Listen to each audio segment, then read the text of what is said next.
तो हेलो बच्चों, स्वागत है आपका अपने YouTube चैनल विद्यार्थी विजन पे। मैं जीशान अहमद आज आपको कराने वाला हूँ भूगोल का विनिर्माण उद्योग चैप्टर। आज हम इसके पार्ट 2 के बारे में पढ़ने वाले हैं। जैसा कि बच्चों आपको पता है, पार्ट 1 मैंने करा दिया है, जिसमें विनिर्माण किसे कहते हैं, विनिर्माण का क्या महत्व है, कृषि और उद्योग के बारे में, साथ ही साथ राष्ट्रीय अर्थव्यवस्था में उद्योग का क्या योगदान है और औद्योगिक अवस्थिति को प्रभावित करने वाले कारक के बारे में बता दिया। आज हम बच्चों पार्ट 2 में प्रमुख प्रकार के उद्योगों का वर्गीकरण यानी उद्योगों के वर्गीकरण के बारे में पढ़ने वाले हैं, यानी क्लासिफिकेशन ऑफ इंडस्ट्रीज के बारे में पढ़ने वाले हैं। आज की क्लास स्टार्ट करने से पहले बच्चों, आज का मोटिवेशनल कोट्स है कि धीरे धीरे रे मना धीरे सब कुछ होए, माली सींचे 100 गड़ा ऋतु आए फल होए। तो हमें क्या करना है बच्चों, धीरे धीरे अपने सारे सिलेबस यानी कोर्स को क्या करना है, कंप्लीट करना है। क्योंकि जिस प्रकार से बच्चों माली होता है ना, माली 100 गड़ा सींचता है एक पौधे में, लेकिन उसमें फल कब होता है, जब उसका ऋतु आता है बच्चों। तो अगर आप अभी से धीरे धीरे कोर्स अपना कंप्लीट करेंगे ना, तो जब एग्जाम आएगा आपका, तब आपके लिए बहुत राहत होने वाली है। तो आइए बच्चों शुरुआत करते हैं हमारे चैप्टर विनिर्माण उद्योग का, जिसका हम पार्ट 2 आज करने वाले हैं। पार्ट 2 स्टार्ट करने से बच्चों, कुछ मैंने आपके लिए जो बेस बनाया है इस पूरे पार्ट 2 का, उसको हम एक बार देख ले बच्चों कि क्या क्या पढ़ेंगे। तो हम पढ़ेंगे बच्चों उद्योगों का वर्गीकरण, और उद्योग को हमने 4 प्रकार से वर्गीकृत कर रखा है, 5 प्रकार से बच्चों। कितने प्रकार से? 5। सबसे पहले स्वामित्व के आधार पे, यानी on the basis of ownership यानी स्वामित्व के आधार पे। उसके बाद प्रमुख भूमिका के आधार पर। तीसरा पूंजी निवेश के आधार पर, यानी कितना पैसा लगा। और चौथा कच्चे माल यानी रॉ मटेरियल के आधार पे। और 5वां है बच्चों भार के आधार पे।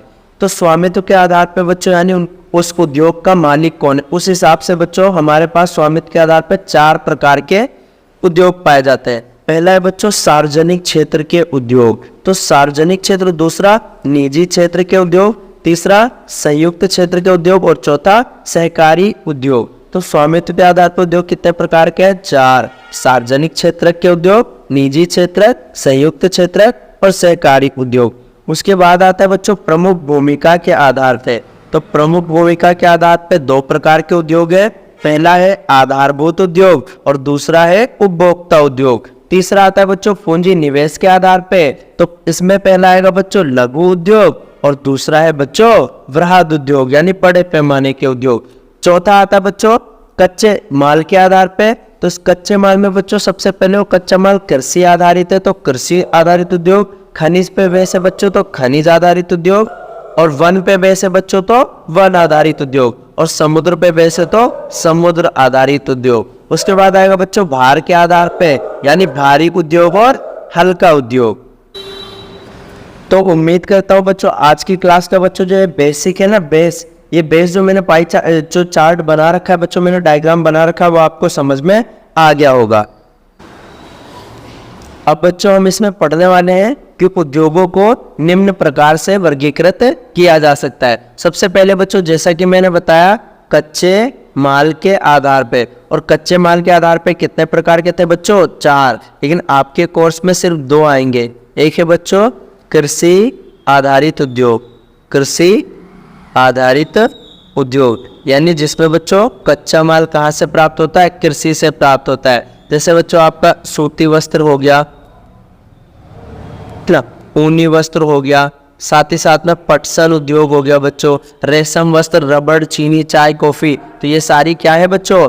कृषि आधारित उद्योग है ना। तो जहां से कच्चा माल कृषि से प्राप्त होता है। दूसरा आता है बच्चों खनिज आधारित उद्योग। तो जिसमें कच्चा माल खनिज होता है बच्चों, वो कैसा उद्योग होता है? खनिज आधारित उद्योग होता है। जैसे लोहा तथा इस्पात उद्योग, लोहा तथा इस्पात उद्योग हो गया बच्चों, है ना, एल्यूमिनियम प्रगलन हो गया, मशीन, औजार, पेट्रो रसायन उद्योग, ये सारे कौन से उद्योग है बच्चों? खनिज आधारित उद्योग। तो कच्चे माल के आधार पर आपके सिलेबस में कितने? 2, कृषि आधारित उद्योग और खनिज आधारित उद्योग। कृषि आधारित उद्योग उसे कहते हैं जो कृषि पे निर्धारित होते हैं, और खनिज आधारित उसे कहते हैं जो खनिज पर निर्भर होते हैं। उसके बाद आता है बच्चों प्रमुख भूमिका के आधार पे उद्योग। तो इसमें 2 है बच्चों। अगर पूछा आपसे प्रमुख भूमिका, प्रमुख भूमिका में कितने प्रकार के बच्चों? 2। सबसे पहले आता है आधारभूत उद्योग, आधारभूत उद्योग, और दूसरा आता है बच्चों उपभोक्ता उद्योग, उपभोक्ता उद्योग। तो आधारभूत उद्योग किसे कहते हैं? तो ये आधार होते हैं बच्चों दूसरे उद्योग का, यानी ये क्या करते हैं? ये ऐसे उद्योग है जो दूसरे उद्योग को कच्चा माल प्रदान करते हैं, यानी इनका बना बनाया माल दूसरे उद्योग के लिए कच्चा माल होता है बच्चों। जैसे तांबा प्रगलन हो गया, एल्यूमिनियम प्रगलन हो गया। उपभोक्ता उद्योग किसे कहते हैं? जो सिर्फ और सीधे उपभोक्ताओं के उपभोग के लिए इस्तेमाल किया जाता है। तो प्रयुक्त कच्चे माल के आधार पे उद्योग कितने बच्चों? 2, कृषि आधारित और खनिज आधारित। कृषि आधारित में सूती वस्त्र, ऊनी वस्त्र, पटसन, रेशम, रबड़, चीनी, चाय, कॉफी और वनस्पति तेल, ये सारे कृषि आधारित उद्योग है। खनिज आधारित क्या है बच्चों? लोहा तथा इस्पात उद्योग हो गया, सीमेंट उद्योग हो गया, एल्यूमिनियम प्रगलन हो गया, मशीन, औजार, पेट्रो रसायन उद्योग, ये सारे क्या है? खनिज आधारित उद्योग है। और प्रमुख भूमिका के आधार पर कितने प्रकार के उद्योग है बच्चों? 2, एक है आधारभूत उद्योग और एक है उपभोक्ता उद्योग। आधारभूत उद्योग जिनके उत्पादन या कच्चे माल दूसरे उद्योग पर निर्भर होते हैं, जैसे लोहा और इस्पात उद्योग, तांबा प्रगलन उद्योग, एल्यूमिनियम प्रगलन उद्योग। उसके बाद आएगा उपभोक्ता उद्योग, जो उत्पादन उपभोक्ताओं के सीधे उपयोग हेतु होते हैं, जैसे चीनी, दंत मंजन, कागज, पंखे, सिलाई मशीन। तो इन्हें हम क्या कहते हैं बच्चों? उपभोक्ता उद्योग कहते हैं। अगले प्रकार का बच्चों हमारा उद्योग है पूंजी निवेश के आधार पे। तो पूंजी निवेश के आधार पे बच्चों 2 प्रकार के उद्योग है, एक है बच्चों लघु उद्योग और एक है बृहद उद्योग। तो पूंजी निवेश के आधार पर उद्योग कितने प्रकार के बच्चों? हमारे पास 2 प्रकार के, लघु उद्योग और बृहद उद्योग। अगर आपसे पूछे बच्चों जो लघु उद्योग है ना, इसको हम छोटे पैमाने के उद्योग भी कहते हैं, छोटे पैमाने के उद्योग कहते हैं। और लघु उद्योग में अधिकतम 1 करोड़ रुपए तक का निवेश बच्चों किया जाता है। और इसमें जो स्थानीय कच्चा माल होता है ना, यानी वहाँ पे जो स्थानीय कच्चा माल उसका बच्चों प्रयोग किया जाता है। जो लघु उद्योग होता है ना, वहाँ पे अर्ध कुशल यानी आधे कुशल श्रमिक से भी काम चल जाता है बच्चों। यहाँ पे अर्ध कुशल श्रमिक से भी काम चल जाता है। और लघु उद्योग में बच्चों क्या होता है? यहाँ पे उत्पादन कम होता है, उत्पादन कम होता है। लेकिन वही बच्चों जो बृहद उद्योग है ना, इनको हम बड़े पैमाने वाले उद्योग कहते हैं। क्या कहते हैं? बड़े पैमाने वाले उद्योग कहते हैं। और इसमें जो बृहद उद्योग होता है ना, इसमें अधिकतम निवेश बच्चों 1 करोड़ रुपए से 1 करोड़ से अधिक निवेश किया जाता है। यहाँ पे बच्चों कुशल श्रमिक की आवश्यकता होती है, यानी जो स्किल्ड लेबर है ना, कुशल श्रमिक की आवश्यकता होती है। और यहाँ से जो उत्पादित माल है ना बच्चों, उसको हम निर्यात करते हैं। किसी भी देश में बच्चों 2 महत्वपूर्ण अंतर्राष्ट्रीय व्यापार के लिए टर्म आते हैं। एक होता है आयात। क्या है बच्चों? आयात। आयात का मतलब जब हम सामान दूसरे देशों से मंगाते हैं। एक होता है बच्चों निर्यात। निर्यात का मतलब जब हम सामान अपने देश से दूसरे देश में भेजते हैं। तो आयात अगर करेंगे बच्चों तो हमारी विदेशी जो मुद्रा, हमारी जो मुद्रा है ना, वो दूसरे देशों में जाएगी। लेकिन अगर हम कोई सामान निर्यात करते हैं बच्चों, तो इससे जो विदेशी मुद्रा का भंडार है ना, हमारे देश में बढ़ेगा, जो कि हमारे देश के लिए अच्छी बात होती है। तो पूंजी निवेश के आधार पर उद्योग बच्चों 2 प्रकार के हैं, लघु उद्योग और बृहद उद्योग। लघु उद्योग किसे कहते हैं? परिसंपत्ति की एक इकाई पर अधिकतम निवेश मूल्य बच्चों परिप्रेक्ष्य में परिभाषित किया जाता है, यानी कितना उसमें निवेश किया गया। और यह निवेश सीमा बच्चों समय के साथ साथ जो है बदलती रहती है ना। इसमें बच्चों अधिकतम स्वीकार निवेश के आधार पर ही की जाती है। और ये निवेश मूल्य समय के साथ क्या होता है, बदलता रहता है। जैसे कि मैंने यहाँ पे भी बताया बच्चों, वर्तमान में अधिकतम निवेश बच्चों जो लघु उद्योग है ना, उसके लिए 1 करोड़ रुपए तक का स्वीकार किया गया है, और इनको हम छोटे पैमाने वाले उद्योग भी कहते हैं। ये स्थानीय जो वहाँ के कच्चे माल है ना, उनका प्रयोग करते हैं, और इसमें अर्धकुशल श्रमिकों की भी आवश्यकता होती है, यानी अनस्किल्ड लेबर भी होंगे ना, जब भी काम चल जाएगा। उसके बाद आएगा बच्चों हमारा बृहद उद्योग। तो बृहद उद्योग, अगर किसी उद्योग में यह निवेश 1 करोड़ रुपए से अधिक है तो हम क्या कहते हैं बच्चों, बृहद उद्योग। जैसा कि मैंने बताया, यहाँ पे 1 करोड़ रुपए से ज्यादा पैसा लगता है, और इसमें बच्चों कैसे श्रमिक चाहिए होते हैं, कुशल श्रमिक। कैसे श्रमिक चाहिए, कुशल, यानी जो स्किल्ड लेबर होते हैं। और यहाँ पे बच्चों साथ ही साथ में उच्च तकनीक की भी आवश्यकता होती है। और यहाँ पे जो उत्पादित माल है बच्चों, उसको क्या किया जाता है, निर्यात, यानी दूसरे देशों में भेजा जाता है। और इन्हीं को बच्चों हम क्या कहते हैं, बड़े पैमाने के उद्योग कहते हैं। क्या कहते हैं, बड़े पैमाने वाले उद्योग। तो ये था बच्चों क्या, बृहद उद्योग। उसके बाद आता है बच्चों स्वामित्व के आधार पे उद्योग। तो बच्चों अगला है बच्चों स्वामित्व के आधार पर उद्योग। और स्वामित्व के आधार पे कितने प्रकार के थे बच्चों, स्वामित्व के आधार पर 4 प्रकार के उद्योग थे बच्चों। सबसे पहले क्या है बच्चों, सार्वजनिक क्षेत्र के उद्योग। दूसरा निजी क्षेत्र के उद्योग। तीसरा संयुक्त क्षेत्र के उद्योग। और चौथा बच्चों सहकारी क्षेत्र के उद्योग। तो स्वामित्व के आधार पर कितने प्रकार के हैं बच्चों, 4। सार्वजनिक क्षेत्र के उद्योग, निजी क्षेत्र के, संयुक्त क्षेत्र के और सहकारी क्षेत्र के उद्योग। सबसे पहले आता है बच्चों सार्वजनिक क्षेत्र के उद्योग। तो सार्वजनिक किसे कहते हैं बच्चों, जिसका स्वामित्व, यानी जिसका मालिक या बच्चों स्वामित्व। जो सार्वजनिक में बच्चों कौन होता है, सरकार होती है। कौन होता है, सरकार। तो उसे हम क्या कहते हैं बच्चों, सार्वजनिक क्षेत्र के उद्योग। इसका एग्जाम्पल है बच्चों भेल। क्या है, भेल। भारत हैवी इलेक्ट्रिकल लिमिटेड बच्चों, भेल या SAIL, SAIL SAIL, steel authority of India limited. तो भेल और सेल किसके, सार्वजनिक क्षेत्र के जो उद्योग है ना, उसके एग्जाम्पल है बच्चों, यानी जिनका स्वामित्व किसके पास होता है, सरकार के पास होता है।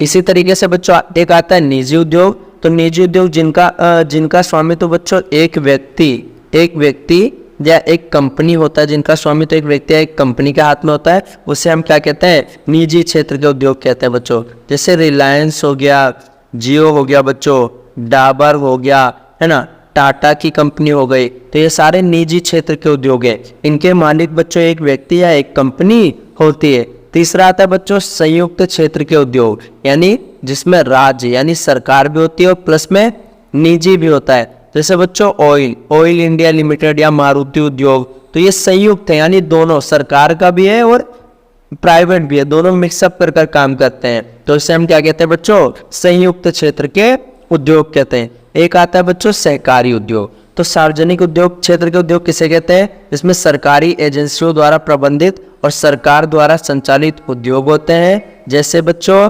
भेल, BHEL, भेल। और भेल का फुल फॉर्म क्या है बच्चों, भारत हेवी इलेक्ट्रिकल लिमिटेड। उसके बाद आता है बच्चों सेल, SAIL सेल। सेल का फुल फॉर्म क्या है, steel authority of India limited. उसके बाद आता है बच्चों निजी क्षेत्र के उद्योग। तो जैसा कि मैंने बताया बच्चों, निजी क्षेत्र बच्चों जिसमें एक व्यक्ति, या तो एक व्यक्ति का होगा या तो एक कंपनी का उद्योग होता है, उसे हम क्या कहते हैं, निजी क्षेत्र के उद्योग। यानी एक व्यक्ति का स्वामित्व हो या तो कुछ लोगों का स्वामित्व हो, है ना। जैसे बच्चों इसमें एग्जांपल क्या है, टिस्को। जैसे कि आप जानते हो बच्चों टिस्को कंपनी 1907 में, है ना। या बजाज हो गया, साथ ही साथ में बच्चों डाबर उद्योग हो गया, है ना। तो ये क्या है, निजी क्षेत्र के उद्योग। उसके बाद आता है बच्चों संयुक्त क्षेत्र के उद्योग। संयुक्त क्षेत्र के उद्योग, तो मैंने बताया बच्चों वे उद्योग जो राज्य सरकार और निजी क्षेत्र, यानी राज्य प्लस निजी दोनों का योगदान इसमें होता है बच्चों, है ना। तो संयुक्त प्रास से चलाए जाते हैं। जैसे oil India limited, OIL, oil का फुल फॉर्म क्या होता है बच्चों, ऑयल इंडिया लिमिटेड, तो लिमिटेड होता है। इसी तरह से चौथा आता है सहकारी क्षेत्र के उद्योग। सहकारी क्षेत्र के उद्योग, तो जिनका स्वामित्व कच्चे माल के पूर्तिकारों और उत्पादकों, श्रमिक या दोनों के हाथों में होता है। इसका मतलब क्या होता है बच्चों, तो जो कच्चे माल के पूर्तिकार होते हैं, यानी जो पूर्ति करते हैं कच्चा माल, प्लस में जो क्या करते हैं बच्चों, श्रमिकों या है ना पूर्ति करने वाले उत्पाद को, यानी जो बनाते हैं उसको, जो कच्चे माल से मूल्यवान बनाते हैं उत्पाद को, जब दोनों मिलकर एक साथ कोई उद्योग करते हैं तो इसे हम क्या कहते हैं बच्चों, सहकारी क्षेत्र के उद्योग कहते हैं। जैसे महाराष्ट्र के चीनी उद्योग, केरल में नारियल उद्योग आधारित अमूल और सुधा डेयरी। तो जैसा कि आप जानते हैं बच्चों, अमूल दूध पीता है इंडिया ना, तो अमूल का फुल फॉर्म क्या होता है बच्चों, आनंद मिल्क यूनियन लिमिटेड। और अमूल दूध एक सहकारी उद्योग है बच्चों। साथ ही साथ में सुधा डेयरी भी सहकारी उद्योग है। जैसे कि आप जानते हैं बच्चों कि हमारे वहाँ मिल्क डे भी सेलिब्रेट करते हैं, मिल्क डे। और 26 नवंबर को हम क्या मनाते हैं बच्चों, मिल्क डे। क्यों मनाते हैं बच्चों, क्योंकि श्वेत क्रांति, एक हमारे वहाँ श्वेत क्रांति हुई थी बच्चों, जो दूध से रिलेटेड थी। और उसके जनक कौन है बच्चों, वर्गीज कुरियन। कौन है, वर्गीज कुरियन।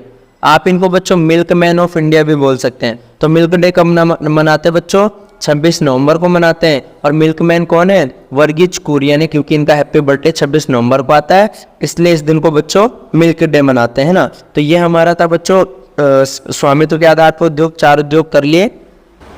क्या नाम था बच्चों, सार्वजनिक उद्योग, निजी उद्योग, संयुक्त उद्योग और सहकारी उद्योग।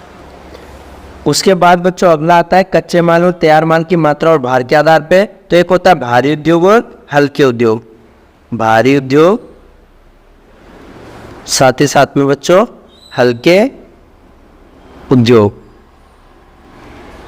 भारी उद्योग किसे कहते हैं बच्चों, कि जो जिनका कच्चे माल जो है अधिक भार वाला होता है बच्चों, यानी जो कच्चा माल या तैयार माल जो होता है ना, कच्चा माल जो है भार वाला होता है, तो उन्हें हम भारी उद्योग कहते हैं, जैसे लोहा और इस्पात उद्योग आदि। हल्के उद्योग बच्चों जो कम भार वाले कच्चे माल का प्रयोग करते हैं और हल्के तैयार माल का उत्पादन करते हैं, उन्हें हम हल्के उद्योग कहते हैं। जैसे विद्युत उद्योग हो गया। तो कच्चे माल और तैयार माल की मात्रा या भार के आधार पर बच्चों भारी उद्योग और हल्के उद्योग। भारी उद्योग कच्चे माल ज्यादा भार वाला होता है, हल्का उद्योग कच्चा माल कम भार वाला होता है।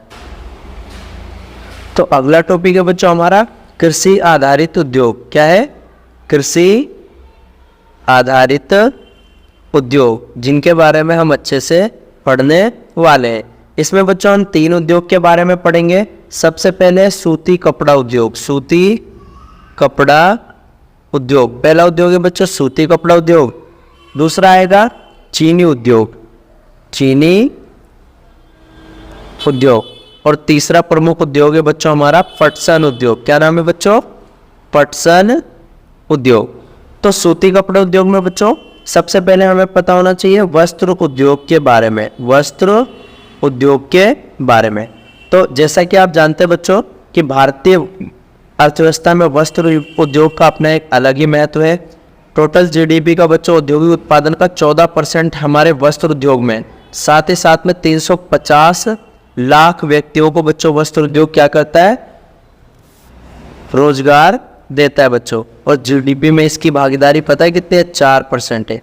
अगर आपसे पूछे बच्चों कि प्रथम वस्त्र उद्योग भारत में कब लगा, प्रथम वस्त्र उद्योग, तो प्रथम वस्त्र उद्योग बच्चों 1818 में, और ये कोलकाता के फोर्ट गेलेस्टर में लगा। फोर्ट गेलेस्टर एक जगह है बच्चों। तो पहला वस्त्र उद्योग 1818 में कोलकाता के फोर्ट गेलेस्टर में लगा बच्चों, लेकिन ये असफल हो गया। ये फैक्ट्री बच्चों सफल नहीं हुई। तो अगर आपसे पूछे बच्चों कि प्रथम सफल वस्त्र उद्योग, तो ये बच्चों लगा था 1854 में, और ये कहाँ लगा था, मुंबई में। तो अगर पूछे बच्चों आपसे प्रथम वस्त्र उद्योग कहाँ पर लगा था, 1818 में कोलकाता के फोर्ट गेलेस्टर में। इन प्रथम सफल कब लगा, 1854 में, मुंबई में। कृषि आधारित उद्योग में कितने उद्योग पड़ेंगे बच्चों, 3, सूती कपड़ा उद्योग, चीनी उद्योग और पटसन उद्योग। तो वस्त्र उद्योग बच्चों जैसा कि अर्थव्यवस्था में वस्त्र उद्योग का अपना अलग महत्व होता है। कुल औद्योगिक उत्पादन का टोटल जो औद्योगिक उत्पादन है बच्चों, उत्पादन उसका 14% अकेले वस्त्र उद्योग, और साथ ही साथ में बच्चों 350 लाख व्यक्तियों को ये क्या करता है, रोजगार देता है। कृषि के पश्चात दूसरा बड़ा उद्योग हमारा वस्त्र उद्योग है बच्चों। जीडीपी में इसकी भागीदारी 4% है इसकी जीडीपी में ना। और जीडीपी का मतलब क्या होता है बच्चों? Gross domestic product, gross domestic product है ना। तो जीडीपी अगर पूछे बच्चों, प्रथम वस्त्र उद्योग 1818 में कोलकाता के फोर्ट गैलेस्टर में लगा, लेकिन ये क्या हुआ? असफल हो गया था बच्चों, असफल है ना। और प्रथम सफल कब लगा? लेकिन बंद हो गया। पहला सफल कब? 1854 में मुंबई में स्थापित हुआ था बच्चों। कहाँ पर? मुंबई में। तो पहला हम पढ़ेंगे बच्चों क्या? सूती वस्त्र उद्योग, सूती वस्त्र उद्योग बच्चों। तो प्राचीन भारत में ही सूती वस्त्र उद्योग था बच्चों। पहले हमारे वहाँ हथकरघा, हथकरघा यानी हाथों से बनाया जाता था। बाद में बच्चों जैसे गांधी जी को आपने देखा था ना, चरखे से कैसे सूत काटते थे। लेकिन अंग्रेजों के आने के बाद बच्चों विद्युत करघा, यानी इंग्लैंड में जब भी औद्योगिक क्रांति आई बच्चों, तो वहाँ पे क्या हुआ? विद्युत करघे का इस्तेमाल होने लगा। तो प्राचीन भारत में बच्चों सूती वस्त्र हाथ से कटाई और हथकरघा द्वारा तकनीक द्वारा बनाई जाती थी। लेकिन 18वीं सदी में बच्चों इंग्लैंड में क्या विद्युतीकरण के उपयोग होने लगा, यानी औद्योगिकरण आ गया बच्चों। क्या आ गया? औद्योगिकरण। और औद्योगिकरण से आने के बाद में औपनिवेशिक काल के दौरान जो हमारे परंपरागत उद्योग थे ना, उनको बहुत हानि हुई, क्योंकि हमारे उद्योग इंग्लैंड के मशीनों से निर्मित उद्योगों से प्रतिस्पर्धा नहीं कर पाए थे। हम बच्चों किससे बनाते थे? हथकरघा, हाथों से बनाते थे। और वो लोग किससे, इंग्लैंड लोग किससे बनाते थे बच्चों? विद्युत करघा से। तो हमारा जो है बच्चों वो महंगा पड़ जाता था कपड़ा, और उनका कपड़ा कैसा पड़ता था बच्चों? सस्ता पड़ता था। इसलिए हमारे जो कारीगर थे ना बच्चों, वो उनसे कंपटीशन नहीं कर पाए। नवंबर 2011 तक बच्चों देश में 1940 सूती तथा कृत्रिम रेशे कपड़ा मिली थे, यानी 1946 जो है मिले थे 2011 तक। आरंभिक वर्षों में सूती वस्त्र उद्योग कहाँ? महाराष्ट्र और गुजरात के कपास उत्पादन क्षेत्र तक ही सीमित था। यानी सिर्फ कहाँ पर रहता था बच्चों? महाराष्ट्र में और प्लस में गुजरात, जहाँ सबसे ज़्यादा कपास का उत्पादन होता है। लेकिन कपास की उपलब्धता, बाजार, परिवहन, पत्थरों की समीपता, श्रम, नमीयुक्त जलवायु आदि कारकों से इसके स्थानीकरण को बढ़ावा दिया गया। और इस उद्योग का कृषि से जो है निकट संबंध होता है। किसका? सूती वस्त्र उद्योग का बच्चों। लेकिन बच्चों जो कताई कार्य थे ना, वो महाराष्ट्र और गुजरात और तमिलनाडु में ही केंद्रित थे।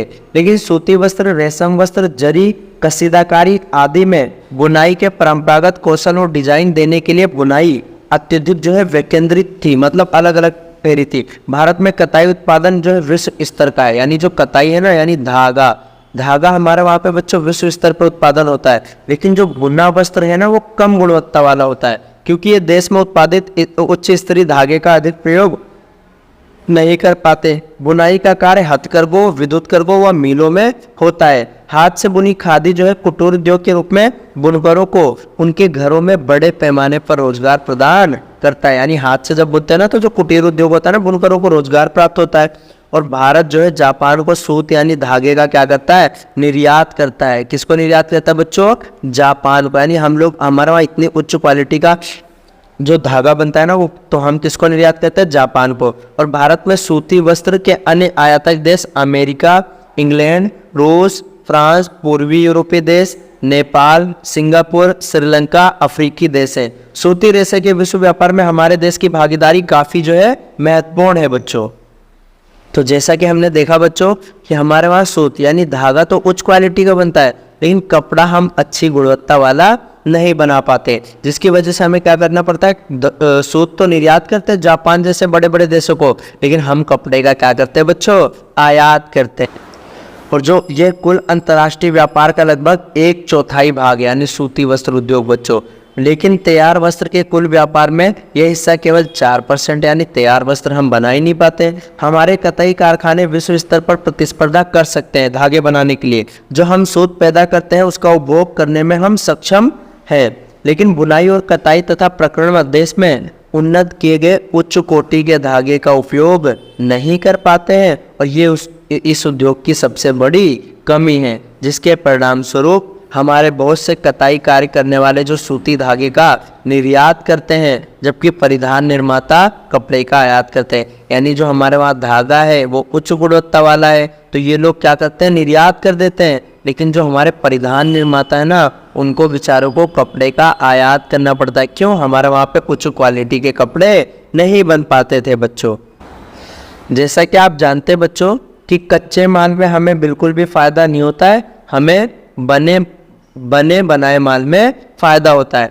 जैसे कि आप जानते हैं धागा जो है 85 रुपये प्रति किलोग्राम, जो धागा होता है बच्चों वो 85 रुपये पर किलोग्राम की दर से बेचा जाता है, जो कि भारत करता है। लेकिन अगर ये पतलून के रूप में यानी कपड़े के रूप में बेचा जाए तो इसकी कीमत बच्चों 800 रुपये प्रति किलोग्राम तक की हो जाती है। तो रेशे से धागा और धागे से कपड़ा और कपड़े से परिधान बनाने में प्रत्येक चरण में बच्चों क्या होता है, वैल्यू ऐड होता है। वैल्यू ऐड होता है, वैल्यू ऐड मतलब मूल्य में वृद्धि होती है, मूल्य में वृद्धि, और लाभांश जो है बच्चों बढ़ता जाता है। साथ ही साथ में हमारे वहाँ बच्चों सूती वस्त्र उद्योग की प्रमुख समस्याएं भी हैं। अनियमित विद्युत आपूर्ति है, विद्युत नहीं मिलता बच्चों, पुरानी मशीनरी है, कम श्रमिक उत्पादकता है, कृत्रिम वस्त्र उद्योग से प्रतिस्पर्धा करते हैं बच्चों। तो ये सारे हमारी क्या हैं, कमियां हैं, है ना। तो जैसा कि मैंने बताया बच्चों, पहला वस्त्र उद्योग कब खुला था, 1818 में। कहाँ पर खुला था बच्चों, कोलकाता के फोर्ट गैलेस्टर में, लेकिन ये बंद हो गया। सफल 1854 में। कहाँ खुला था बच्चों, मुंबई में। तो ये था बच्चों आज का हमारा पार्ट सेकेंड। तो जिसमें हमने पढ़ा उद्योगों के वर्गीकरण के बारे में। तो आज का बच्चों क्वेश्चन है जिसका आपको आंसर बताना है। सबसे पहले बच्चों वस्त्र उद्योग पहला सफल कब और कहाँ खुला बच्चों, तो ये बताना बच्चों। दूसरा बताना बच्चों कि मिल्क डे कब मनाते हैं, और तीसरा बताना बच्चों मिल्क मैन ऑफ इंडिया कौन है। तो ये आप 3 क्वेश्चन आपको बच्चों कमेंट करके जरूर बताना है। उम्मीद करता हूँ बच्चों पार्ट 2 आपको समझ में आया होगा, है ना। पार्ट 2 से लेकर आपको कोई भी क्वेरी तो आप हमको कमेंट बॉक्स में बच्चों बता सकते हैं, या वीडियो से लेकर कोई रिलेटेड कोई सजेशन देना है तो आप हमें कमेंट में ज़रूर बता सकते हैं। आपका कमेंट हमारे लिए सहयोगपूर्ण रहने वाला है बच्चों। तब तक के लिए जय हिंद बच्चों।